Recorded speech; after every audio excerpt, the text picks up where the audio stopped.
इस बात के लिए आज प्रेस वार्ता की है कि मैंने कल एक वीडियो रिलीज किया जिसमें मुसलमानों की हित की बात, मुसलमानों की तकलीफें और मुसलमानों की परेशानियां और मुसलमानों की उम्मीदें उद्धव ठाकरे साहब से और उनकी पार्टी से थी। चूंकि हमने पार्लियामेंट्री इलेक्शन में जब उन्हें कोई पूछ नहीं रहा था तो हिंदुस्तान के मुसलमानों ने और खुसूसन मुंबई और महाराष्ट्र के मुसलमानों ने उन्हें वोट देकर के उनके 3 एमपीज बनाए। जब सब लोगों ने उनका साथ छोड़ दिया तो मुसलमानों ने मुंबई और महाराष्ट्र ने उनका सपोर्ट किया और 10 से ज्यादा एमएलए यहां पर उनके बना कर दिए। हमारी भी कुछ अपेक्षाएं हैं, हमारी भी कुछ उम्मीदें हैं। मुसलमानों ने मुंबई भी उनसे कुछ चाहते हैं। काश वो हमें ये कहकर के पुकार देते कि आपको हम मुसलमान मेयर बना के देंगे। जब आपके बुरे वक्त में हम खड़े होते हैं तो सिर्फ हमसे आपको वोट लेना है, सिर्फ हमारे वोट की बात आप करेंगे। आपको हमारा वोट चाहिए, लेकिन आप हमें कोई पद नहीं देंगे। हमारे लोगों को ना मेयर बनाएंगे ना डिप्टी मेयर बनाएंगे। ये कहां का तमाशा है। जैसे ये बात हमने अपनी मीडिया में रखी, अपने सोशल मीडिया में डाला, तमाम मीडिया चैनलों ने चलाया, उसके बाद धमकियों के सिलसिले शुरू हो गए। ये कहने लगे कि भाई ये तो बिके हुए, ये ऐसे हैं। लेकिन याद रखें, हम बिकने वालों में से नहीं है। जब आपको वोट दिया था क्या उस वक्त बिका था? जब मुंबई के लोगों ने आपको वोट दिया था क्या उस वक्त बिक गए थे? तो याद रखें, हम बिकने वालों में से नहीं है। लेकिन आपको याद रखना पड़ेगा कि आपके एमएलए विधानसभा के और 190 से ताल्लुक रखने वाले 190 नंबर वार्ड से ताल्लुक रखने वाली जो आपकी नगर सेविका है, और आप वहां से खड़े होकर ये कहते हैं कि हम मुसलमानों को लांडिया बोलेंगे, उन्हें बताएंगे कि आप मुसलमानों को हम देख लेंगे बाद में। आज तो अभी वोट लेने तो बाद में उनका चेहरा देखेंगे, क्या करना है हम देखेंगे। क्या इसलिए आपको मुसलमानों ने बॉम्बे को आपको वोट करेंगे? ये बहुत ही नाजायज बात है, जिस बात के तहत हम निषेध करते हैं उनका, और ये आपत्तिजनक बात है उनकी। इसके लिए उद्धव ठाकरे साहब को माफी मांगना चाहिए और उनकी टीम को माफी मांगना चाहिए कि उन्होंने मुसलमानों ने बॉम्बे का दिल दुखाया है। मुंबई के मुसलमानों का दिल दुखाएंगे और उसका वोट लेंगे, ये कहां का इंसाफ हो सकता है? ये दर्द है हमारा। उद्धव ठाकरे साहब को इस पर जवाब देना चाहिए, उनकी टीम को आकर के माफी मांगना चाहिए, और मुसलमानों से सिर्फ वोट नहीं, आपको बीएमसी में मुसलमान मेयर की बात करनी चाहिए थी, लेकिन आपने वो नहीं किया। हम जानते हैं कि आप हमें इस्तेमाल करेंगे और यूं ही उठाकर फेंक देंगे, लेकिन याद रखिएगा, ये आम जनता है, यहाँ के लोग हैं, 22% से ज्यादा हमारी तादाद है। जिस दिन हमने सोच लिया तो फिर आपका क्या होगा, इसे भी आपको गौर करना होगा।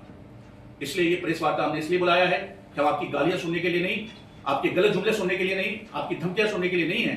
हमारे वोट से आप जीत करके आते हैं तो आपको यहाँ के लोगों का सम्मान करना पड़ेगा। हिंदू हो, मुसलमान हो, सिख हो, ईसाई हो, सबका सम्मान करना पड़ेगा। और आपके वार्ड के लोगों को समझा दीजिए, 90s में जो लोग बैठे हैं, 190 में, और दूसरी जगहों पर जो लोग बैठे हैं, उन्हें समझाइए इस तरीके का भाषाओं का महाराष्ट्र बर्दाश्त नहीं करता है और महाराष्ट्र के लोग बर्दाश्त नहीं करते। इन्हीं बातों के लिए मैं आपके सामने हाजिर हुआ था। उम्मीद करूंगा कि मीडिया के भाई बहन हमारे इस पैगाम को लोगों तक पहुंचाएंगे और उन लोगों तक भी पहुंचाएंगे जिनके दिलों में हमारे लिए नफरत है। फायदा हो सकता है, वो अपनी बात रख रहे हैं। अल्टरनेट है, बहुत सारे लोग हैं, हर एक को अपने अपने शहीदों को वोट देना चाहिए, ये अख्तियार है और हमारा भी अख्तियार है। एज अ चीफ मुफ्ती मेरी आकांक्षाएं हैं, लोगों से उम्मीदें हैं कि आप वोट करिए और उन शहीदों को वोट करिए जिसे आप पसंद करते हैं। लेकिन याद रखिए, गाली देने वाले, धमकी देने वाले, माइक मस्जिद से उतारने वाले, इसको वोट करेंगे तो आपको भी सोचना पड़ेगा। निवडणूक तोंडावरती आलेली आहे, उद्या सकाळी निवडणूक आहे, तर तो तुम्हाला आत्ताच हे कसं वाटलं, हे तुम्हाला आता कसं जाणवलं? नहीं, मैंने लगातार उन्हें मैसेज भेजा कि मुसलमान मेयर की बात करें। उनके नेताओं के जरिए से हमने उससे मैसेज भेजा, उन्हें मिला है या नहीं मिला है वो जवाब देंगे, लेकिन हमने लगातार मैसेज भेजा। और कल हमारे वीडियो के बाद इस तरीके से उन्होंने धमकियां और गालियां और मुसलमानों को देखने की बात, मुफ्तियों को बिकने की बात, इस तरीके से आत्मसम्मान पर बात करेंगे तो वक्त नहीं देखा जाता है, बल्कि आत्मसम्मान के रक्षा के लिए हमें आगे आना पड़ता है। अच्छा, किसी को डायरेक्टली चुनने की व्यवस्था नहीं है, लेकिन आप जीत के आएंगे तो वादे तो आप कर सकते हैं। मुसलमानों के दिलों के साथ जो आप समझौता करते हैं, उनका वोट लेते हैं, जब आपके पास बहुत सारे आपके वादे करते हैं अपने लोगों के साथ में, तो क्या आपने ये वादा किया मुसलमानों से कि आपका वोट लेंगे तो हम आपको जरूर के जरूर मेयर बनाएंगे? ये वादा तो दे सकते हैं। कभी ऐसा महसूस नहीं किया कि सुनिए, कभी आपने ऐसा महसूस ना कि ये तो हमारी डिमांड सबसे पहले दिन से होती है, और ये डिमांड इसलिए होती है कि ये आपकी जिम्मेदारी है, उनकी नैतिक जिम्मेदारी है कि इन चीजों को पूरा करें। लेकिन जब बात वोटों की होगी, जब बात आत्मसम्मान की होगी, जब बात ये बात होगी कि आप मुसलमान हैं, हम आपके सिर्फ वोट लेंगे और आपको यूं ही थ्रो कर देंगे, फेंक देंगे, ये तो बर्दाश्त नहीं किया जाएगा ना। आपको गटर भी साफ करना है, पानी भी पहुंचाना है, वहां की म्युनिसिपैलिटी की तमाम सुविधाओं को आपको उपलब्ध कराना है, लेकिन साथ ही साथ जिनका आप वोट ले रहे हैं उन्हें आत्मसम्मान के लफ्जों से तो कम नवाजेंगे, और आप उसको नवाजने से दूर की बात आप गालियां देते हैं और ये क्या शब्द है? मैं एज अ मुफ्ती कैसे बात करूंगा ऐसे शब्दों पर? ये बात करने का तरीका है कि आप किसी को गालियां देंगे और बोलेंगे वोट के बाद हम देख लेंगे? ये क्या तमाशा है भाई? अब आप मैं नहीं कर रहा हूं, मैं कम्युनिटी के बिहाफ पे इसलिए बात कर रहा हूं ताकि बताना चाहता हूं कि आप हमें इज्जत दें। आप हमें कुछ नहीं दे सकते तो मान सम्मान तो दे सकते हैं। उद्धव ठाकरेच्या काळामध्ये त्यांनी तर तुम्ही महापौर बोला, त्यांनी तर राज्याचा हे पालकमंत्री ठेवलेला आहे, त्याच्याबद्दल तुम्ही काय बोला?